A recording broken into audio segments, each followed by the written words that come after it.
is that you can't really go for a split push composition, a split push setup, right? You can't really afford to go 1v1 because you don't have the answers to a number of these threats. You have to be careful to protect your Jhin. You have to also watch out for the Annie, who's susceptible to a lot of ganks coming through. Whereas on the side of Phoenix, I don't want to say that they have a better composition outright, but they do seem to have a composition that's more in line with what they can do with it. Oh my goodness. There you go. Coming through. It's the first one, and that final shot from Frozen Kiss gonna land on target. That's first blood, and that is the danger you will face anytime you go up against a Blitzcrank. It's the Death Brush from mid lane. That's not the start Phoenix was looking for. That was a bit of a surprise. I'm pretty sure you don't see that coming. Either way, a good pickup coming in for the Blitzcrank. I believe that was Frozen Kiss that managed to pick up the kill there. So definitely gonna help a bit. But I'm quite curious as to what the lane allocation is right now. I think they're confused too. Hey, if it works, it works, all right? That's all it takes at the very end. And the other thing, too, that if you are a Blitzcrank player and you see two marksmen on the other team in this lane and there's no minions, again, they have to step so far back just because of the pressure that this Blitzcrank is going to continually put out in lane just by the threat of having that rocket grab. Yeah, it's going to be tough for the side of Phoenix. Just on virtue of the nature of Blitzcrank pickups. That being said, they do have quite a means to clear the waves quickly. If they focus their spells to clear waves, I don't think there's much that True Shot are going to be able to do. But then they have to be concerned about ganks. Jarvan is a champion that can deal very well moving forward with these ganks. Nice hook coming through again. Well, lands a hook. Is it going to be enough, though? Ashley forced the flash away there. Maybe a turn, but guess what? DX is right around the corner using that flag drag. It's a little bit too close underneath tower. That is just going to be them backing off here, but still not able to find that next kill. But maybe a re-engage. Flash comes out. Not going to pull the trigger, though, on that rocket grab. Difficult to look for more here. They're just going to have to try and play things slowly. Up at the top side, we still have this Olaf versus Garen matchup. Olaf versus Garen here. Oh, wow, a little bit of a gank coming through from Sinjal as well. Looking for a possible play here. We'll see, though, if they're able to get much. That's still Boss going very low, is able to get themselves back to safety underneath the tower. Not the prettiest play, but still, nonetheless, going to be flashless still for the next 70 seconds, so has to be a little bit careful. Not sure whether Sinjal had flash or not. If he did, that could have been a free kill, but these are the kind of things that might be missed out in translation. It's oftentimes very difficult to focus on these kind of minor things such as timing. But level 5 now onto this Olaf. If I'm not mistaken, Olaf should be able to handle this Garen in lane, provided they start with the same amount of HP, but wow, going aggressive here. That's aggressive. Meanwhile, bot lane, current call comes out. Frozen Kiss not able to find the kill. And topside, oh! It's a trade 1-for-1 as that last minion auto attack fell through, but now you start to see a bit of pressure coming out from True Shot as they are able to start whacking away at this tower. Not able to get a plate just yet, but still, that pressure's starting to seep through, and this is kind of what we expected. You know, True Shot, they have looked like the better team overall, and it looks like they are the ones being aggressive, especially in this bot lane matchup. Yeah, the bot lane matchup is definitely the strong suit. True Shot oftentimes play to get Frozen Kiss ahead, so not so much of a surprise there, right? The interesting thing is up in the top side, the fact that Best Gamer was able to get the solo kill, and I mentioned that the Olaf beats out the Garen, provided that the Olaf is at least equal in HP. Going up against that, we saw how close it got, and this was after a health deficit. So might become a bit of a snowballing lane up in the top side, provided the Garen keeps shoving in the lane. You oftentimes see the wave state very close towards Team Phoenix's, very close towards the Olaf's turret. And this means a very long distance that the Garen has to try and move past in order to get back to the safety of his own turret. Bit of a catch over to the mid lane, looking like an engage coming in. The Jarvan drops the Cataclysm, looking for good damage. Flash away, plus the dash from Pixie gets into safety, but leaving the Xin Zhao defend for himself. And joining in, Blitzcrank gonna pick this one up. Nice charm comes through. And the flash from Jarvan to save his life.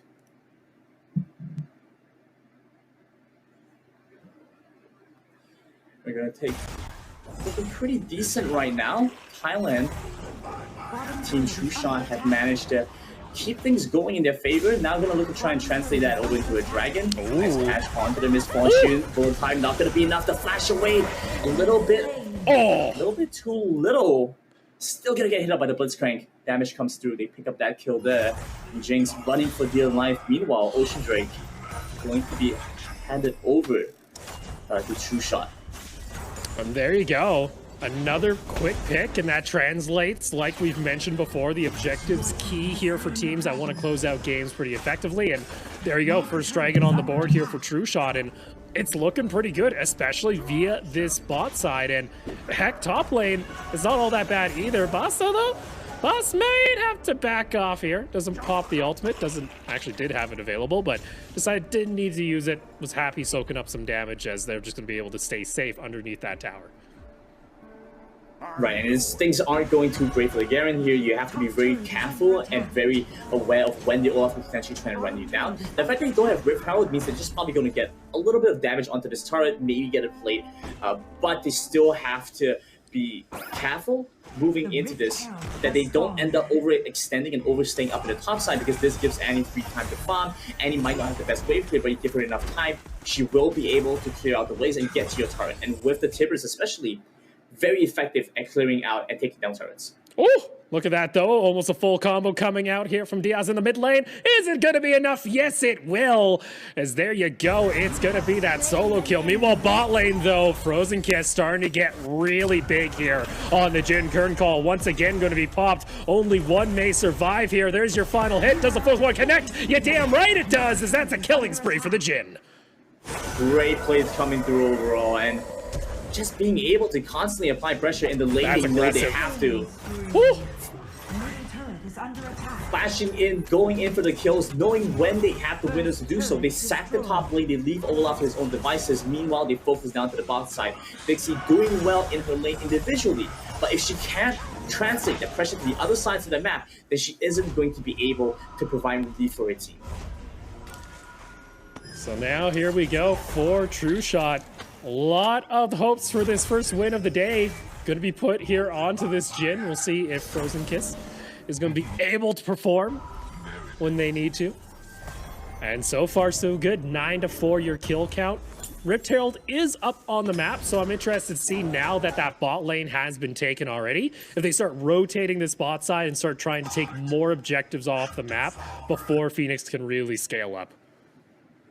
I don't even think Phoenix really scales up against them. I think they just have a better composition in this case, right? Once we start seeing True Shot scale up in this regard, I feel like Phoenix are just going to be playing for the miracle catch, for the one-off instance where the team fight just happens to be better. Maybe if they manage to distract some of the members of True Shot to the other side of the map, they could potentially find that. Otherwise, it's a very difficult position, and especially giving away the Rift Herald, which is one of the largest playmaking tools.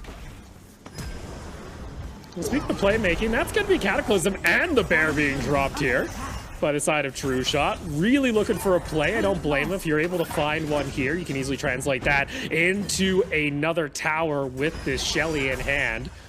It looks like Team Phoenix are going to be able to back off. Other quick note too, Frozen Kiss already picked up that GA, and you start to see this damage that comes out and just walks forward. It's a rampage for this bot lane. And right now, Curtain Call could be drawn if they want to go for it here once more. There you go, lines up, finds another, and these shots are continually on target. All four find their mark, and with that, the dive comes on through. Deadly Flourish into one final shot, and it's a double kill for Frozen Kiss. What an amazing play coming through. Frozen Kiss finally finding her time to shine. She's had such a tough time in a number of these matches where she's lost the game before she could even do anything. The fact that she's now been able to get to the point that she wants to. She has the items she needs, she has the damage, she can output them, and she doesn't have to worry about a significant threat that can potentially one-shot her or kill her off before the team can get to her. Perfect situation.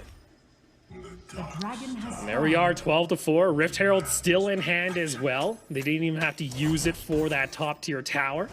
So if they really wanted to, could throw that down in mid lane, and there you go. Back to the objectives, it seems, here for Team True Shot, as that is now going to be their second dragon secured of the game. Still going on the aggressive. They managed to pick up a couple of objectives, but you can tell the objectives are kind of like in between things for them, right? They go for a play, they go for some other thing. oh, okay, they go for some other thing first. The dragons and the Rift Heralds are really kind of in between things. When you don't have much else you want to try and go for, you go for these objectives, these neutral objectives. They don't hurt. They help you out a little bit. So it's really just down to the side of True Shot at this point to get Frozen Kiss up to a point of power, to get further ahead than she already is, which is quite hard to imagine, right? Considering how much impact she already has. But imagine she gets to be stronger. Huh? Yeah. As time stands still for me, Grandin, so go ahead, it seems. There we go. We get themselves another one out of that one. Richard was popped down, actually, it seems, as that is going to be another kill coming through, and Phoenix needs to start running. This tower's gone. It's not looking pretty, as unfortunately for them, True Shot just barreling through the mid lane. It's too difficult to defend against this. At least they managed to take down the Rift Herald, so they don't have to deal with that ramming down the mid lane. But they're still not in a position they're comfortable with. You know, they have a composition that does well when they find picks, when they have a couple of good team fights, when they can split push a little bit. You know, that's the weakness that they've been facing. But otherwise, they haven't been able to work with that at all. The Olaf just diving into the back lines, 8-9 taking down. They should be able to at least find one as he goes over aggressive. But honestly, to ask for that play to keep happening is really optimistic. So a bit rough overall there, unfortunately, and that's going to be it seems, as Phoenix have to back off. And this allows True Shot to just go into the jungle, start siphoning that gold, and you can see that top side of the map looking pretty barren at this point. Maybe they get this one back, maybe they see this game taken. Not the case, but with as much control and as much as a gold lead that they have, they can easily threaten for this neutral objective if they want to start kind of teasing a Baron.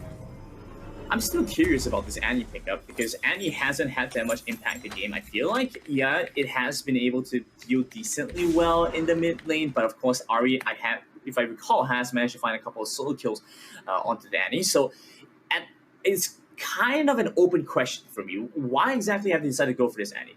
The Annie hasn't really impacted the game very much for the side of Team True Shot. Frozen Kiss has been able to do plenty without having to rely on the Tyrus, without having to rely on the engage or the stun from this champion here.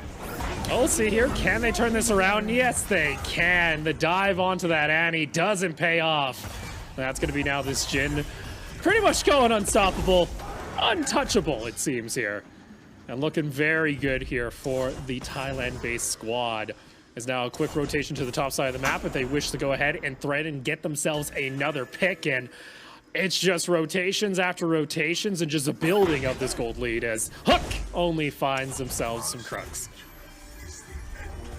But playing around the Baron right now, and it's a very real threat that Team Phoenix have to deal well. Look at the damage onto the Garen. Oh my goodness. The crits! That's insane. Ragnarok is going to be popped here, but the Olaf just a little bit too far away. Curtain Call is available, instead opting just not to use it, it seems here. But again, 15 seconds onto the third Dragon. Deadly Flourish not going to connect over there, as that's actually going to be the kill as they do take out this Annie. But you gotta be careful how far they chase, as Frozen Kiss, again, thinking about the ultimate, is going to lay it on down. Can they connect? Not going to be the case, but you see just how much damage those bloody traps are doing. And it's enough to put the Xin Zhao low enough to be finished off by the Cataclysm. In they go for the third Drake. You know what? When the traps are enough to start killing people, you have an issue, right? You have a really real issue.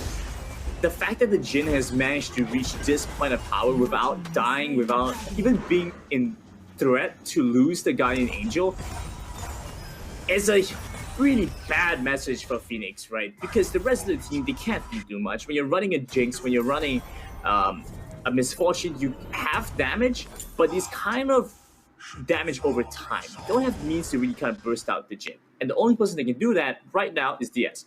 But DS's issue is she has to get rid of the Guardian Angel first, but who can get rid of the Guardian Angel? She's the only one that can do that. So it's kind of like a chicken and egg issue.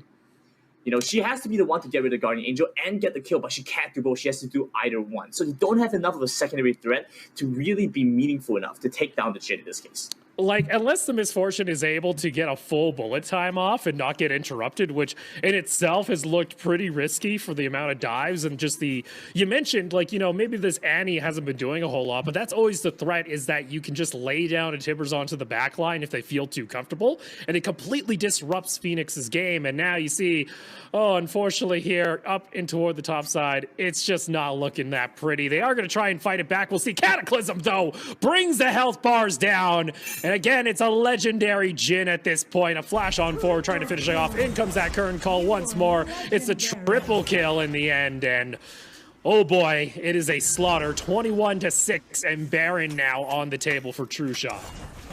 I mean, that's terrifying. When you walk in, get in a fight like that, and you lose so handedly, I think it's pretty indicative that the damage and the scaling on the side of Team True Shot is too large to ignore at this point. Garen also went for an aggressive build, opting to go for more damage items, so not being too tanky means that he's not going to be able to really fight well against a lot of the members on the side of True Shot. Sure, you're going to be able to maybe burst out the Jhin, maybe kill off the Annie if you get close enough to them for, what, 4, 5, 6 seconds maybe? But honestly, are you going to get that time alone with them? I don't think so. The Blitzcrank is always with Frozen Kiss, right? You're likely going to see the Jarvan with her as well. It's difficult to find those windows of opportunity on the side of this Garen here. I would have much rather seen a more defensive build path, going for items like the Balmy Cinder, items like a Dead Man's Plate. I feel like would have had a much bigger impact on this game than what we're currently seeing. So that's kind of my big consideration. So moving into the future games or into the next set, might want to consider having a more maybe reasonable is the right word, but a front line that's able to have a little bit more impact. There we are, that siege onto the mid lane inhibitor tower. You also have that Olaf in the side lane just applying split pressure, and well, this game has been pretty much just the Jhin cam at this point. It's a beautiful hook into the curtain call once more. That's another easy pick, and that's just the danger you face when you're using two of these marksmen up against a Blitzcrank. No one can really tank anything. It's poor Ahri is having to act as a front line, and that's the first tower going down. The second one in their sights as they are just taking apart each individual member, and it's an absolute carry performance coming out here on this Jhin, as that should be the base now being taken here by True Shot. She finally gets a time to shine. She's been persistent, constantly going for this play, and she finally